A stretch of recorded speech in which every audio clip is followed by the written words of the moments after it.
heroppe efter det gule skilt. Så du slipper speederen, bremser du kortvarigt, går du ned i gear, slipper bremsen igen, så går du ned i gear, helt ned i anden gear. Det var fjerde, tredje og anden. Så følger du ind i højre svingen her, og så går du mod venstre umiddelbart efter. Så lidt på speederen. Og så er du tilbage på startmål langsomt. Så kan du prøve at give den en lille smule gas, så du kommer op i fart igen.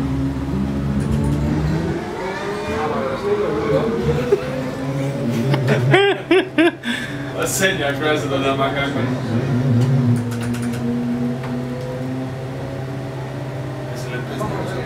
Hvad? Du kan ikke bakke, eller hvad? Det tror jeg ikke. Jeg ved ikke, hvordan.